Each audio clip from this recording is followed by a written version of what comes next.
O julgamento para desassociar feito pelos anciãos das Testemunhas de Jeová é antibíblico. A Bíblia nos mostra como foi o julgamento de Acã.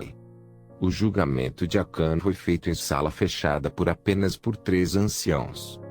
Não. Toda a congregação ficou sem saber qual era o pecado que Acã havia cometido? Não. Toda a congregação só ficou sabendo do pecado depois que Acã foi julgado por 3 anciãos. Não. Toda a congregação sabia qual era o pecado que Acã havia praticado. Toda a congregação de Israel, como sabemos, toda a congregação de Israel eram testemunhas de Jeová, não concordam testemunhas de Jeová? Sendo assim, toda a congregação de Israel participou na decisão feita pelos juízes ou anciãos. Então, resumindo, a congregação sabia qual era o pecado que Acã havia praticado e toda a congregação participou no julgamento contra Acã. Entenderam testemunhas de Jeová, porque segundo a Bíblia Sagrada em Levítico capítulo 24 versículo 14, o povo ou a congregação deve participar do julgamento. Repetindo, o povo ou a congregação deve participar do julgamento. Por quê? Porque se houver alguma parte que o juiz ou os anciãos desaperceber e estiver cometendo uma injustiça contra o julgado, o povo vai comunicar ao juiz a verdade no ato do julgamento. E isso pode impedir uma sentença injusta da parte do juiz contra o julgado. Leamos Levítico capítulo 24 versículo 14.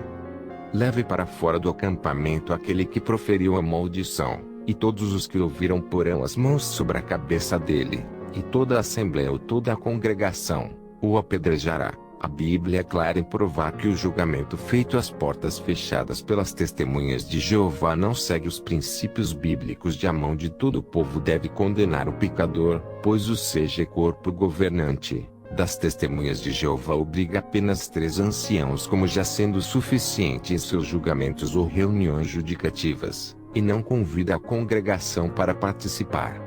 Repetindo, o CG não convida e nunca convidou a congregação para participar do julgamento. Note que a Bíblia mostra para nós que toda a congregação participava do julgamento. Sendo assim, a congregação sabia de antemão qual era o crime, o pecado praticado contra a lei de Deus. E na organização das testemunhas de Jeová, isso ocorre? Não. A congregação continua ignorante, pois não fica a par do que se passou neste julgamento e fica sabendo em parte só quando a testemunha de Jeová é julgada e condenada à desassociação. A pergunta é: as testemunhas de Jeová ficam sabendo de antemão o motivo do crime ou pecado praticado pela testemunha de Jeová a ser desassociada? Não. O julgamento é feito às portas fechadas sem que a congregação saiba, sem que a congregação participe. Igual fizeram com Jesus. Um julgamento injusto, a portas fechadas, e estas portas fechadas hoje é a sala B dos salões do reino das testemunhas de Jeová. Veja Lucas capítulo 22 versículo 6. No caso de Jesus, veja os safados fariseus sacerdotes testemunhas de Jeová procuraram prender Jesus quando surgiu uma boa oportunidade à noite. E sem que houvesse uma multidão em volta. Repetindo, sem que houvesse uma multidão em volta. E não é isso mesmo que os anciãos testemunhas de Jeová fazem no julgamento contra uma testemunha de Jeová acusada de praticar pecado? Julgam a testemunha de Jeová acusada sem levarem nenhuma multidão em volta dela. Perceba que de acordo com Lucas capítulo 22 versículo 6, o mesmo erro que os sacerdotes fariseus testemunhas de Jeová fizeram com Jesus. Os anciãos fazem o mesmo nas reuniões judicativas sem que houvesse uma multidão em volta. E é o mesmo que o CG corpo governante manda os anciãos fazerem na reunião judicativa, que é o julgamento de um pecador, sem que haja uma multidão em volta do pecador. Percebeu? Porque estes fariseus sacerdotes testemunhas de Jeová não queriam uma multidão em volta. Porque a multidão impediria Jesus de ser morto, pois o conheciam e sabiam que ele não tinha praticado nenhum pecado para ser condenado à morte. Hoje também, quando alguma testemunha de Jeová critica um falso ensino do CG, Ela é julgada às portas fechadas sem que a multidão, a congregação, esteja presente, pois se a multidão, a congregação, estiver presente, elas absolverão esta testemunha de Jeová de ser desassociada, pois verão a inocência dela diante dos fatos apresentados. Porém, como a congregação não é convidada a estar presente, fica fácil o CG condenar testemunhas de Jeová inocentes a uma desassociação totalmente injusta.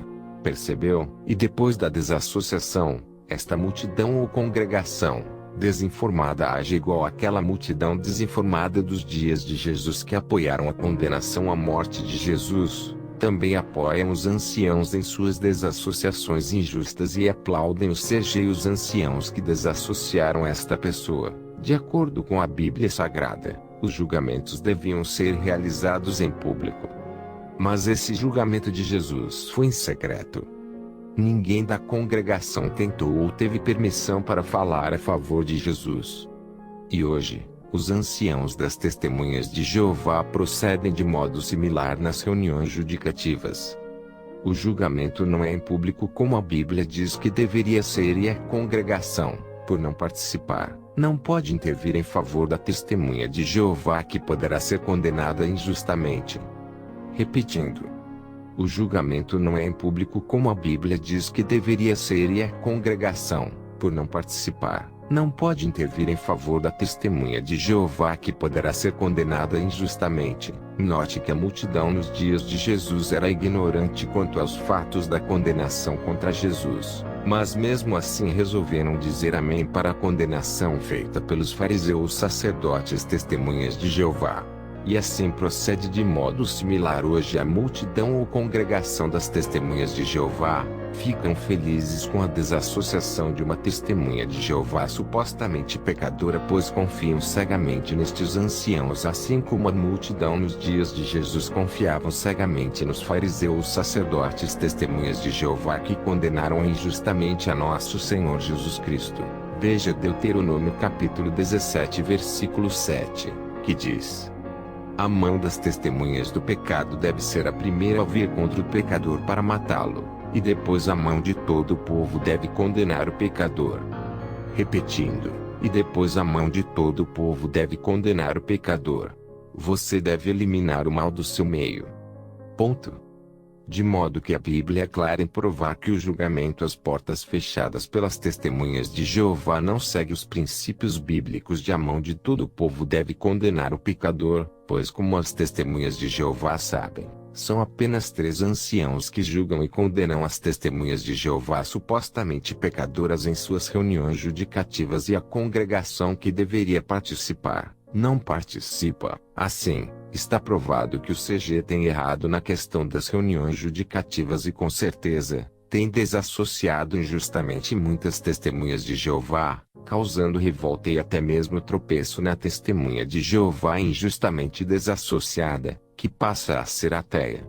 Pois pensam como que Jeová apoia esta desassociação injusta pela qual eu passei. Jeová não existe, chegam a concluir. Em vista disso, o CG costuma dizer ironicamente que não há pedra de tropeço para quem ama a lei de Jeová, mas se esquece da nova lei de Cristo que diz, em Mateus capítulo 18 versículo 6: mas quem fizer tropeçar um destes pequenos que tem fé em mim, seria melhor para ele que pendurassem no seu pescoço uma pedra de moinho, daquelas que o jumento faz girar, e que fosse afundado no alto mar. Então, se não há tropeço para quem ama a lei de Jeová, porque o CG tem medo que as testemunhas de Jeová tropecem visitando sites apóstatas ou vendo vídeos apóstatas. Percebeu sua contradição, CG? Então, se não há tropeço para quem ama a lei de Jeová, então Jesus está errado no que disse em Mateus 18, 6. Ou na verdade você CG terá que prestar contas de todas as testemunhas de Jeová que você, como grupo governamental da fé das testemunhas de Jeová, causou o tropeço destas pessoas que criam em Jesus, hein? Qual será o tamanho da pedra de moinho que Jesus vai pendurar em vosso pescoço devido a milhares de testemunhas de Jeová que você fez tropeçar injustamente, hein?